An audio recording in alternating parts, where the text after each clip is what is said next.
This is the award-winning News Watch. A penny saved is a penny earned, but for schools in the state of Illinois, saving money means a tighter budget. Good evening and thanks for joining us. I'm Jaleesa Paramore. And I'm Maggie Hockenberry. Oakland Community Schools continue to struggle with budget issues and was in the process of considering some budget cuts. After Monday night's special school board meeting, however, things may go unchanged. I spoke with the Oakland community about the news of the cuts being put on the back burner. Oakland Superintendent Lance Landick says the decision came down to what was best for the students. A new security policy on a college campus has students going from brass to plastic. When it comes to getting into Buzzard Hall on Eastern Illinois University's campus at night and on weekends, you better have ID.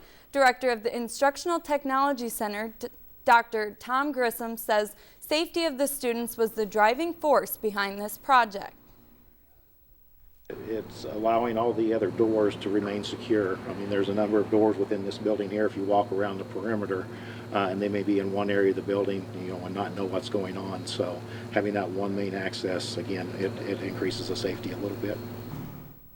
The doors will remain unlocked for regularly scheduled classes and events. Students will need to use their Panther card for access off hours. University officials say the new e-locks at Buzzard and Old Main are part of a large plan that's been in place since last spring. They say the plan right now is for every building on campus to make the switch to the new security locks.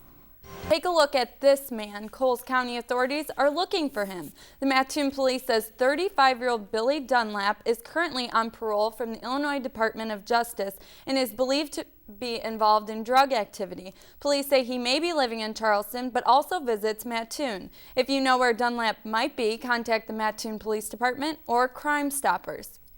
The ex-president of Illinois State University is facing a misdemeanor disorderly conduct charge for an altercation with another former employee.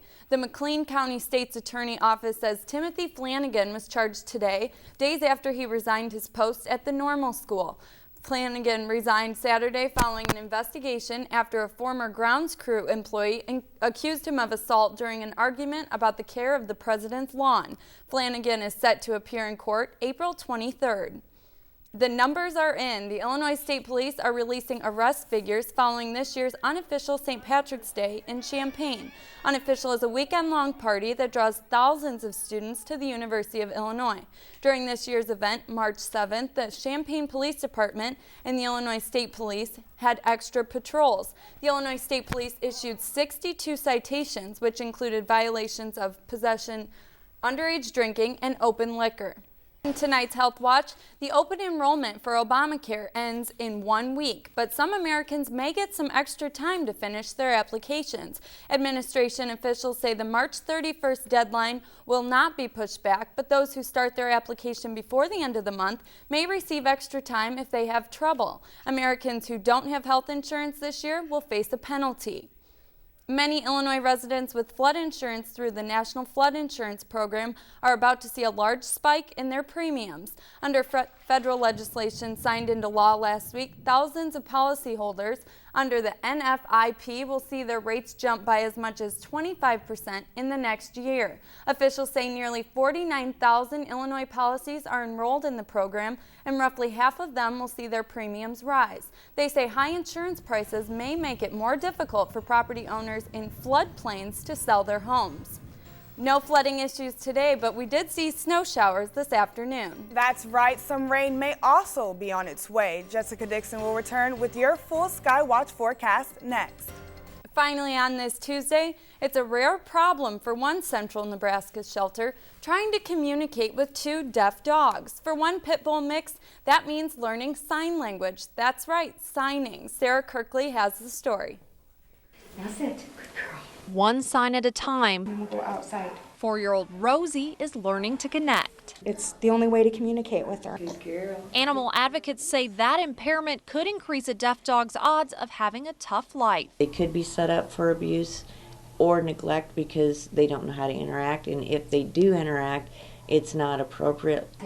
But with every sign, volunteers say Rosie is becoming more socialized. You can not only see the volunteer being excited about being able to communicate with her, but her being able to understand, oh, this is what you want, and then being able to do it. But for another deaf dog here at the shelter, his help is coming from another canine. Noah is a very high energy 9-month-old that can't hear. So it's very easy for him to tune you out. Noah and Saint's relationship is unique.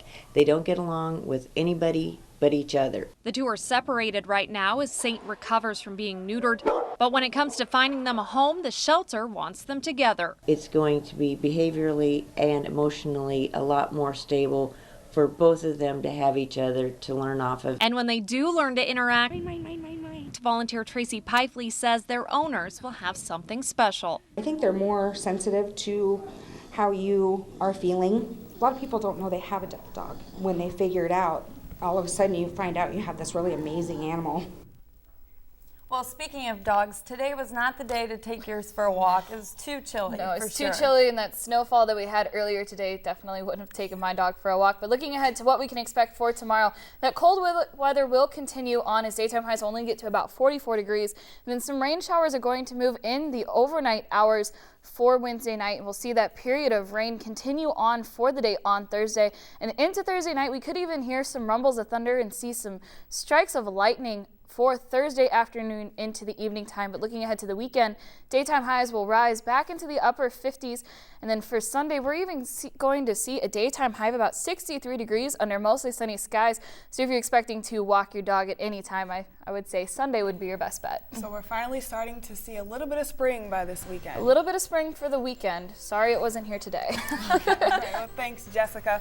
And thanks for joining us tonight. That wraps up tonight's edition of Newswatch Nightcap. For more news and weather and sports 24/7, visit our website at weiu.net.